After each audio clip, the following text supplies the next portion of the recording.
আমি আমাৰ পাঠৰ লগতো মিলি আছে আৰু কেইটামান অতিৰিক্তভাৱে আলোচনা কৰিম প্ৰশ্ন উত্তৰ সবেই চাই লোৱা আমাৰ লেসনটোৰ নাম কি আছিলে তেতিয়াহলে বসতি গ্ৰাম্য জীৱন গৰীয়া জীৱন এতিয়া আমি কেইটামান এমসিকিউ চাওঁচোন কোনে উত্তৰ দিব পাৰে চিন দিয়া আছে বাৰু বসতিক কেই ভাগত ভাগ কৰিছে তেতিয়াহলে দুই ভাগত গ্ৰাম্য অঞ্চলৰ প্ৰায় কিমান শতাংশ লোক কৃষি কাৰ্যৰ লগত জড়িত 70 শতাংশ ঠিক আছে এমসিকিউ বনাই দিছো নগৰৰ কেন্দ্ৰীয় অঞ্চলটো মূলতঃ কোন কামৰ লগত জড়িত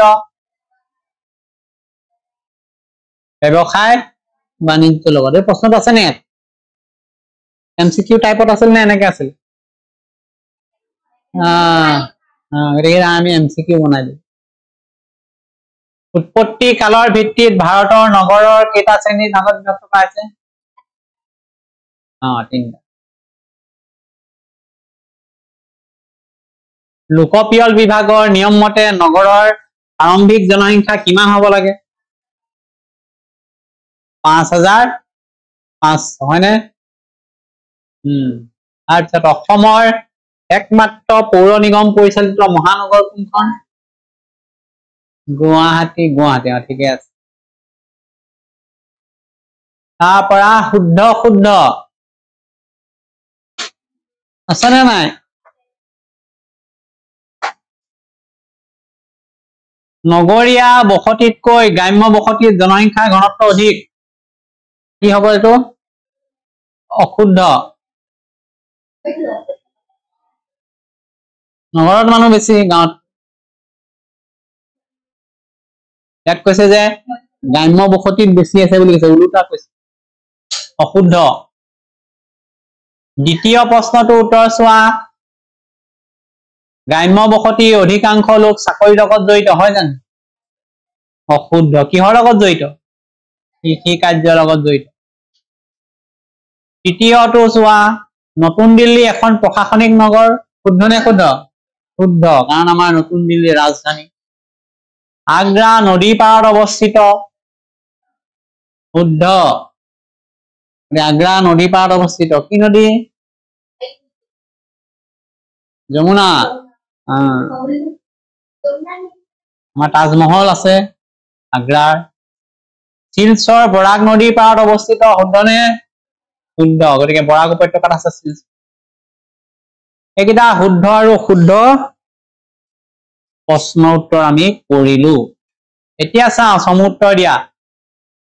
3 ক কি প্ৰশ্ন আছিলে 3 কটো গ্ৰাম্য অঞ্চলৰ মুখ্য বৃত্তি কি চাই লোৱা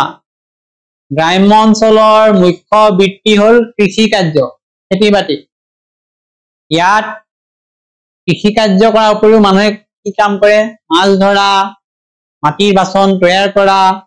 জীৱ জন্তু পালন কৰা সৰু সুৰা ব্যৱসায় চাকৰিয়ে জীৱিকা নিৰ্বাহ কৰে চিন দি লব পাৰিবা কিতাপত লাইন কিটা নহলে লিখি লব পাৰিব লিখিতে সময় লাগিব আমি লিখিবলৈ অকমান পিছত লিখিম 3 নম্বৰটো 4 নম্বৰ প্ৰশ্নটো চাওঁ এতিয়া নগৰীয়া বসতিৰ সুবিধা লিখা আছে নে নাই সুবিধা একে কথা নগৰত কিহৰ সুবিধা আছে উচ্চ শিক্ষাৰ সুবিধা চিকিৎসাৰ সুবিধা যান বাহনৰ সুচল ব্যৱস্থা আছে তাৰ পথ বিলাক উন্নত উদ্যোগ আছে সৰকাৰী বেচৰকাৰী কাৰ্যালয় আছে আৰু ব্যৱসায় বাণিজ্যৰ সুযোগ এইবিলাক সুবিধা গাঁৱৰ তুলনাত বেছিকৈ আছে গতিকে সেইকাৰণে নগৰলৈ মানুহ বেছিকৈ যাবলৈ বিচাৰে গ প্ৰশ্নটো এইটো হয়নে নগৰত বসতি ঘন হোৱাৰ কাৰণ কি নগৰত আমি যে এতিয়া কলো সেই একেখিনি কথাই উত্তৰটো উন্নত পথ ঘাট আছে যান বাহন আছে নিযুক্তি সুযোগ আছে ব্যৱসায় বাণিজ্য চিকিৎসা শিক্ষানুষ্ঠান মহাবিদ্যালয় বিশ্ববিদ্যালয় এইবিলাক সুবিধা আছে সেইকাৰণে নগৰত ঘন বসতি দেখা যায় মানুহে এই সুবিধাবিলাক থকাৰ কাৰণে নগৰলৈ বেছিকে গৈছে এতিয়া মেগাপলিছ কাক বোলে আছে নে ঘৰত কোনো মহানগৰক কেন্দ্ৰ কৰি তাৰ কাষৰ সৰু বৰ নগৰবোৰ একলগ হৈ ই বৃহৎ নগৰপুঞ্জ গঠন কৰে তাক কি বোলে মেগালোপলিছ হিন্দী লবা নহলে পঢ়ি লবা কোনো মহানগৰক কেন্দ্ৰ কৰি কাষৰ সৰু বৰ নগৰবোৰ একলগ হৈ বৃহৎ নগৰপুঞ্জ গঠন কৰা মেগালোপলিছ বোলা হয়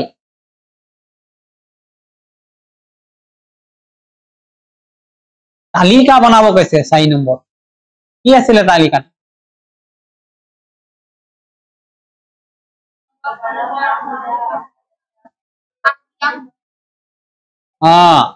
নগৰত হা সুবিধা কেনেকুৱা সমস্যা কেনেকুৱা তালিকা বনাব লাগে এখন তালিকা হৈ গল এনেকৈ লিখি দিলে ভাগে ভাগে নগৰৰ সুবিধা তোমালোকে এনেকৈ লিখিলা আৰু এফালে লিখি দিবা আৰু এখন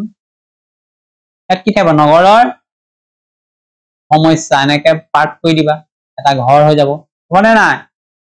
এতিয়া প্ৰথমতে নগৰতনো কি সুবিধা আছে আমি কলোৱেই উন্নত শিক্ষা ব্যৱস্থা উন্নত চিকিৎসা ব্যৱসায় বাণিজ্য পথ ঘাট নৰ্দমা সুচল যাতায়াত ব্যৱস্থা ক'ত আছে নগৰত সমস্যাবিলাক এই সমস্যাবিলাক ইয়াত লিখি দিবা তোমালোকে লিখোতে এইটো কৈছো তালিকা যে হ'ব নগৰৰ সমস্যা যান জঁটৰ সমস্যা ট্ৰেফিক জাম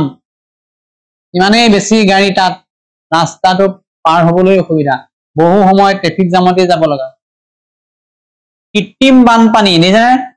নগৰবিলাকত দেখা যায় যে এজাক বৰষুণ দিলে পানীবিলাক যাব নোৱাৰে গোটেই বন্ধ হৈ যায় ফুটপাথে তলেদি যায় ওপৰে যায় গুৱাহাটীত এইটো সমস্যা দুজাক বৰষুণতে বানপানী নিচিনা হয় এইটো কৃত্ৰিম বৰষুণৰ বানপানী খন্তেক সময়ৰ পিছত আকৌ শুকাই যায় নগৰত আৱৰ্জনা অস্বাস্থ্যকৰ পৰিৱেশ নগৰত গলি কিছুমান আছে বস্তি অঞ্চল আছে ব্যৱসায় প্ৰতিষ্ঠানৰ কাষতে হওক বজাৰৰ কাষতে হওক কল কাৰখানাৰ কাষতে হওক বহুত আৱৰ্জনা প্লাষ্টিক বটল খোৱা বস্তু ডুং খাই পৰি থাকে অস্বাস্থ্যকৰ পৰিৱেশ খোৱা পানীৰ অভাৱ নগৰত বেছি হয়নে নহয় যে আমি এতিয়া পানী ইয়াত নিশ্চিন্ত মনে ব্যৱহাৰ কৰি আছো লিটাৰ লিটাৰ গুৱাহাটী মহানগৰৰ নিচিনা ডাঙৰ মহানগৰবিলাক পানীৰ এটা সীমিত পৰিমাণতহে দিনটোত আহে পানী সেই পানীখিনি খোৱাৰ কাৰণে ব্যৱহাৰ কৰা বেলেগ কামত ব্যৱহাৰ কৰা বহু ধৰণৰ ব্যৱস্থা কৰা হৈছে যদি আমি দেখে নকৰো আমাৰ পানী নাটনি হ'ব ধোঁৱা আৰু প্ৰদূষণ শব্দ প্ৰদূষণ হয় নগৰত বিভিন্ন ইন্ধনযুক্ত গাড়ী ঘোঁৰা এনি টাইম চলিয়ে থাকে ৰেল চলে এইবিলাকৰ পৰা ধোঁৱা ওলাই থাকে এনি টাইম শব্দ প্ৰদূষণ হৈছে তেতিয়াই যিকোনো কাম দিনে ৰাতিয়ে তাত চলিয়ে থাকে নগৰবিলাক গাড়ীৰ শব্দ বিভিন্ন মেকানিকেল যিবিলাক যন্ত্ৰ পাতি আছে সেইবিলাকৰ শব্দ গতিকে এই ধৰণৰ কিছুমান শব্দ প্ৰদূষণ হোৱা দেখিবলৈ পোৱা গৈছে গতিকে এইখিনি আমি একেবাৰে সংক্ষেপে আমাৰ কেইটামান প্ৰশ্ন উত্তৰ ইয়াত আলোচনা কৰিলো তোমালোকে এই প্ৰশ্নটো উত্তৰখিনি লিখিও ল'ব পাৰিবা নহলে মই এইটো ভিডিঅ' কৰি দিয়া হৈছে তোমালোকৰ গ্ৰুপত পাই যাবা মোবাইলত চাব পাৰিবা